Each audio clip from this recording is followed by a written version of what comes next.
குடியாத்தம் அருகே கோவில் சுவரை ஏறி குதித்த மர்ம நபரால் பரபரப்பு ஏற்பட்டது. வேலூர் மாவட்டம் குடியாத்தம் அடுத்த பி. வெங்கடபுரம் பகுதியில் புதிதாக கெங்கையம்மன் கோவில் ஆலயம் கட்டப்பட்டுள்ளது. கடந்த 3 மாதங்களுக்கு முன்பு இக்கோவிலில் கும்பாபிஷேகம் நடைபெற்றது.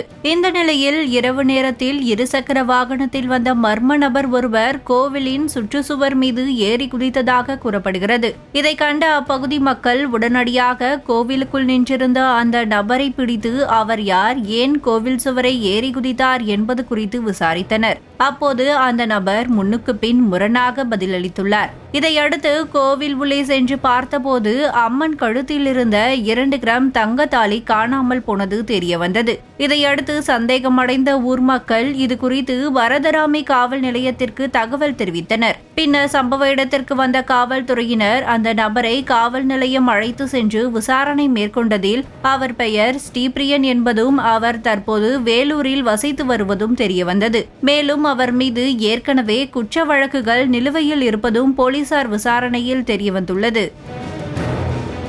அம்மா கங்கையம்மன் கோயில் இது. இப்போ ஒரு 3 மாசத்துக்கு முன்னாடி தான் கும்பாபிஷேகம் ஆன கோயில் இது. லைட்டு வெளிச்சம் இல்லை. இப்போ நான் காலையில் இப்போ சாயங்காலம் வேலை விட்டு வீட்டுக்கு போகிற சமயத்தில் இப்படி வரும்போது பார்த்தா லைட் இல்லை. ஆள் ஒருத்தர் இங்கே நின்ன மாதிரி எனக்கு ஒரு டவுட் இருந்தது. மெயின் ரோட்டில் வண்டியை விட்டுட்டு வரும்போது என்ன வந்து பார்த்தாக்கா கூட்டு வரைச்சிது. ஆள் எகிரி குச்சி ஓடினதை நான் கண்ணால் பார்த்தேன். பார்த்துட்டு திரும்ப என்னோட ஆள் எகிரி குச்சி வராங்கன்னா நான் வண்டி அங்கே விட்டு ஓடியாடுறதுக்குள்ள அவர் மெயின் ரோடுக்கு வந்துட்டாரு. மெயின் ரோடுக்கு வரதுக்குள்ள நானே எகிரி குச்சி போய் வண்டியாண்ட பார்க்கறதுக்குள்ள ஆளை பிடிச்சிட்டோம். ஆளை பிடிச்சிட்டு அப்புறம் சாமியாண்ட வந்து பார்த்தாக்கா 2 கிராம் தங்க தாலி இல்லை. உண்டியில் உடைச்சிருக்குது.